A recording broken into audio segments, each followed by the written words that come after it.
Hello everyone, कैसे हो आप सब। तो प्यारे दोस्तों, हम कंप्लीट कर रहे हैं 12th क्लास की फिजिक्स। 12th क्लास की फिजिक्स में हमारे चैप्टर चल रहा है चैप्टर नंबर 2, स्थिर वैद्युत विभव तथा धारिता। कुछ भाग उसके कंप्लीट हो चुके हैं। तो इससे पहले वाले भाग में हमने क्या समझा था कि अगर हमारे पास कोई एक आवेश है तो उस आवेश के कारण उससे कुछ दूरी पर अगर हम कोई बिंदु लेते हैं तो उस बिंदु पर विभव होता कितना है किसी एक आवेश के कारण। आज हमारा जो टॉपिक है वो है आवेशों के निकाय के कारण। यानी हमारे पास आज एक आवेश नहीं है बल्कि अनेक आवेशों का एक ग्रुप बना हुआ है। तो उस पूरे आवेशों के ग्रुप के कारण किसी एक बिंदु पर कितना विभव होगा ये हमें ज्ञात करना है। अर्थ आपके समझ में आ चुका होगा। क्या ज्ञात करना होता है ये आपको पहले से पता होना चाहिए कि हमारा टारगेट है क्या, और जो टारगेट पूरा करना चाहते हैं उसका सारांश जो है या उसका रिजल्ट जो हमें मिलेगा वो मिलेगा कौन से टॉपिक से। तो हमारे पास एक जैसे अनेक आवेश हैं, तो इसका मतलब किसी एक की वजह से जो प्रक्रिया हुई थी वैसी ही प्रक्रिया किसी दूसरे की वजह से होगी, वैसी ही प्रक्रिया किसी तीसरे की वजह से होगी। तो इसका मतलब हमें पॉइंट उठाना है कौन सा, बिंदु आवेश के कारण वैद्युत विभव का। और उसमें एक आवेश है, हमारे पास यहां पर अनेक आवेश हैं, तो सेम प्रक्रिया उसी को लागू करवानी है हमें और आज का फॉर्मूला स्थापित करना है। तो स्वागत है आप सभी का पुनः मेरे YouTube चैनल नील का फिजिक्स क्लासेज में। तो समझ लेते हैं थोड़ा सा इससे पहले वाले भाग के अनुसार। माना कि हमारे पास यहां पर एक आवेश है और वो आवेश कौन सा है, Q1 सिंगल चार्ज है, यानी बिंदु आवेश है Q1। और इस आवेश से माना कि R1 दूरी पर कोई बिंदु मैंने यहां ले रखा है P, तो इस P बिंदु पर इस Q1 आवेश के कारण कितना विभव होगा वो हम जानते हैं। V1 बराबर क्या हो जाएगा, K Q1 अपॉन R1। यही फॉर्मूला होगा जो हम इससे पहले वाले भाग में हल कर चुके हैं। यहां पर वो आवेश होता है जिसकी वजह से विभव ज्ञात करना होता है। तो अब हमारे पास एक दूसरा आवेश हमने और ले लिया है। जैसे बात हो रही है यहां पर आवेशों के निकाय की, तो उसमें तो हमारे पास कितने आवेश हो सकते हैं, n आवेश हो सकते हैं। माना कि एक दूसरा आवेश है Q2 और Q2 से ये बिंदु जो है वो कितनी दूरी पर है, R2 दूरी पर है। सेम मान लिया इसी प्रकार से एक बिंदु आवेश और हमारे पास में है Q3, इससे ये जो बिंदु है वो कितनी दूरी पर है, R3 पर है। तो किसी एक का सारांश देखेंगे उसके अनुसार सब पॉइंट हमारे पास क्लियर हो जाएंगे।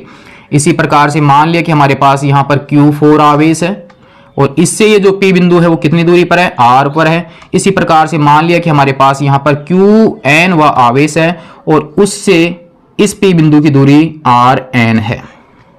चलो यहां तक तो हमारा समझ में आ जाता है।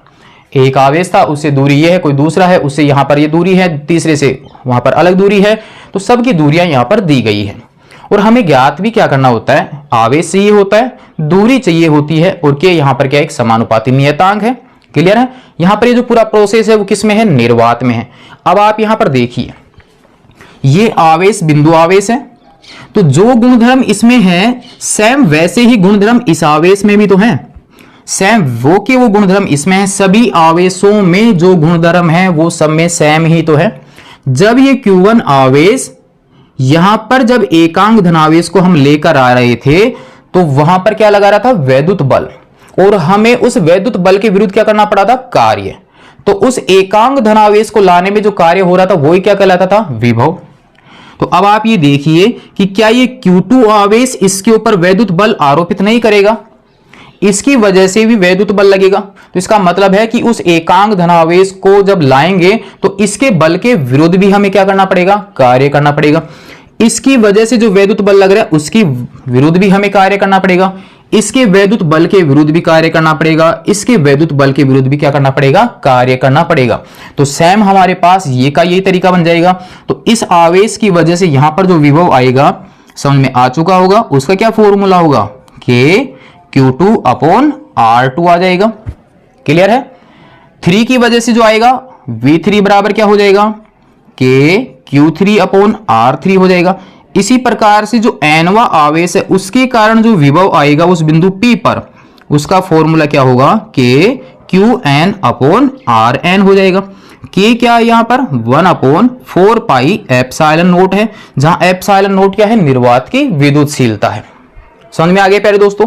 तो अब आप ये बताइए कि इस P बिंदु पर फाइनल कितना होगा, क्योंकि उस एकांक धनावेश को जो विरोध प्राप्त हो रहा है वो इसकी वजह से भी मिल रहा है, इसकी वजह से भी वहां पर विरोध हो रहा है, इसकी वजह से विरोध हो रहा है, इसकी वजह से भी विरोध हो रहा है। तो टोटल कितना उस विरोध के विरोध कार्य करना पड़ेगा, वही टोटल कार्य ही तो हमारे पास क्या होगा, विभव होगा। तो कुल विभव हमें ज्ञात करना है, तो ये जो अलग अलग विभव हमें प्राप्त हुए हैं उन सब का हम कौन सा योग कर देंगे, बीज गणितीय योग कर देंगे। तो इस P बिंदु पर इन सभी आवेशों की वजह से फाइनल विभव हमें प्राप्त हो जाएगा, जिसे ही हम क्या कहेंगे, अध्यारोपण का सिद्धांत। किसके लिए, वैद्युत विभव के लिए। तो वैद्युत विभव के लिए अध्यारोपण का जो सिद्धांत होगा उसके अनुसार क्या कथन होगा, उसके अनुसार यह होगा कि आवेशों के निकाय के कारण किसी बिंदु P पर परिणामी वैद्युत विभव का जो मान होगा वो अलग अलग आवेशों के कारण विभवों के बीज गणितीय योग के क्या होगा, बराबर होगा। कथन अब आपके सामने है। इसके अनुसार किसी बिंदु P पर आवेशों के निकाय के कारण परिणामी वैद्युत विभव का जो मान होगा, यानी पूरे निकाय के कारण परिणामी जो वैद्युत विभव होगा वह अलग अलग आवेशों के कारण विभवों के बीज गणितीय योग के क्या होगा, बराबर होगा। यानी इन सभी आवेशों की वजह से जो विभव निकल कर आएंगे उन सब का अगर हम बीज गणितीय योग कर देते हैं तो उस बिंदु P पर उन सभी आवेशों के कारण फाइनल जो विभव होगा वो हमें प्राप्त हो जाता है। बिल्कुल आसान टॉपिक है, क्योंकि चैप्टर नंबर 1 में भी हमने इस प्रकार के अध्यारोपण के सिद्धांत हल किए हैं। वैद्युत बलों के लिए, विद्युत क्षेत्र की तीव्रताओं के लिए, यहां पर हमारे पास में पॉइंट है विभव के लिए अध्यारोपण का सिद्धांत। जो प्रक्रिया हमने यहां पर की है उसको हमने यहां पर नोट कर लिया है। इसके अनुसार क्या लिखा, माना कि आवेशों का एक निकाय है जिसमें Q1, Q2, Q3 dot Qn आवेश हैं, जिनके कारण बिंदु P पर परिणामी विभव हमें ज्ञात करना है।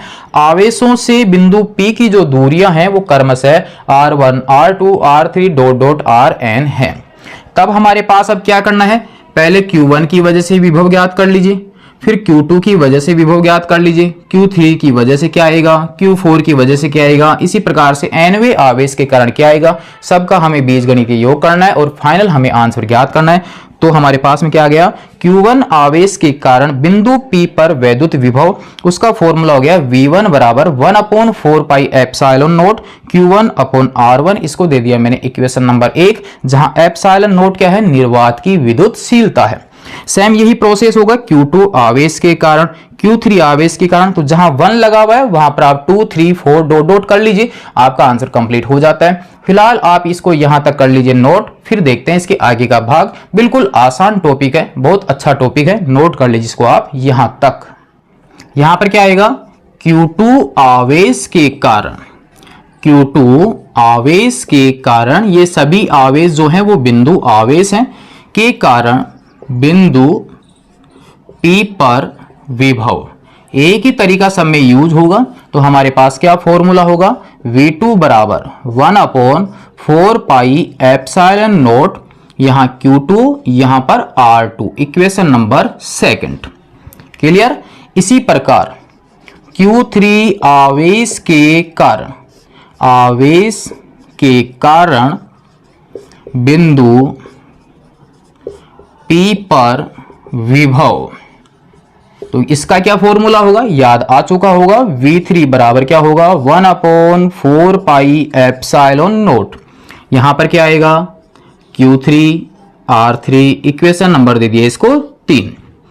इसी प्रकार से बढ़ते जाएंगे तो हमारे पास nवें आवेश के कारण क्या होगा, इसी प्रकार से Qn आवेश के कारण P बिंदु पर वैद्युत विभव के कारण P बिंदु पर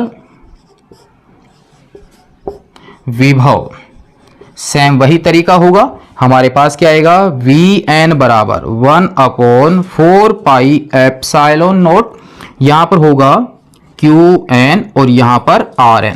इस इक्वेशन नंबर इसको दे दिया हमने 4। अब हमारे पास P बिंदु पर जो परिणामी विभव आएगा वो हम ज्ञात कर लेते हैं। अब P बिंदु पर परिणामी विभव कौन से सिद्धांत से? अध्यारोपण के सिद्धांत से, अध्यारोपण के सिद्धांत से। तो हमारे पास इसका जो मान होगा वो इस प्रकार से कंप्लीट हो जाएगा। V बराबर फाइनल P बिंदु पर जो विभव है उसको हमने V से दर्शा दिया, आप यहां पर VP भी लगा सकते हैं। वो होगा V1 V2 V3 plus dot dot plus Vn। आपके पास इन सभी के मान अवेलेबल हैं, आप यहां से सबके मान वहां पर पुट कर लीजिए। तो हमारे पास क्या होगा, देखिए 1/4 पाई एप्सिलॉन नोट, यहां पर V है, यहां पर है Q1/R1। सेकंड देखिए 1/4 pi epsilon note Q2/R2 plus V3 आपके पास में है, आपको कुछ एक्स्ट्रा चेंज नहीं करना है, 1 2 2 3 ये आपको चेंज करना है। 1/4 पाई एप्सिलॉन नोट, यहां पर Q3/R3 प्लस डॉट डॉट nवे आवेश की बात कर लेते हैं तो 1/4 पाई एप्सिलॉन नोट, यहां पर Qn और Rn। यहां तक आपके क्लियर हो चुका होगा, कुछ भी नहीं करना, फाइनल हमारे पास आंसर आ चुका है। चाहे तो आप इसको इकट्ठा कर सकते हैं, यानी सिग्मा की फॉर्म में लिखना चाहें तो लिख सकते हैं। तो हमारे पास यहां कॉमन क्या आ रहा है, कॉमन आ रहा है 1/4 पाई एप्सिलॉन नोट। यहां पर क्या बचा, देखिए Q1 और R1 बचता है सिर्फ। नेक्स्ट में क्या बचा, Q2/R2 Q3/R3 plus dot dot plus Qn/Rn। Bracket में जो राशि है उसे आप चाहे तो सिग्मा में यूज कर सकते हैं। तो हमारे पास में आ जाएगा V बराबर 1/4 पाई एप्सिलॉन नोट, यहां पर यूज करेंगे हम सिग्मा। जिसके नंबर चेंज हो रहे हैं यानी जो राशि बदल रही है अलग अलग है, उसके लिए आप I यूज कर लीजिए। तो हमारे पास देखिए 1 2 3 यानी आवेश चेंज हो रहा है, तो वहां पर हम क्या लगाते हैं I, मतलब I वे नंबर का कोई आवेश है। R1 R2 R3 आवेश है, उसकी दूरी कोई होगी Ri। I का जो मान है वो कहां से स्टार्ट हो रहा है, 1 से, दोनों के लिए देखिए 1 से है, और लास्ट कहां तक पहुंच रही है, n तक। तो इस सूत्र की सहायता से हमारे पास कितने भी आवेश मौजूद हों उनकी सहायता से हम परिणामी विभव का मान ज्ञात कर सकते हैं। तो ये हो गया हमारे पास में अनेक आवेशों के कारण, यानी आवेशों के ग्रुप के कारण, बहुल आवेशों के कारण किसी एक बिंदु पर फाइनल वैद्युत विभव कितना होगा उसका फाइनल फॉर्मूला। मेरे हिसाब से आपकी समझ में आ चुका होगा, और यदि समझ में आया है प्यारे दोस्तों तो लाइक एंड शेयर जरूर कीजिए चैनल को, और सब्सक्राइब कर लीजिए ताकि इससे आगे आने वाला जो भी वीडियो होगा वो आपको प्राप्त हो सके। और नेक्स्ट भाग में हम कंप्लीट करेंगे वैद्युत द्विध्रुव के कारण वैद्युत विभव का फॉर्मूला, जो आपके 4 नंबर के लिए काफी इंपॉर्टेंट क्वेश्चन बनता है। तो नोट कर लीजिए इसको आप यहां तक, और नेक्स्ट के लिए तैयार रहिए जिसमें देखेंगे वैद्युत द्विध्रुव के कारण वैद्युत विभव का फाइनल फॉर्मूला। तब तक के लिए धन्यवाद।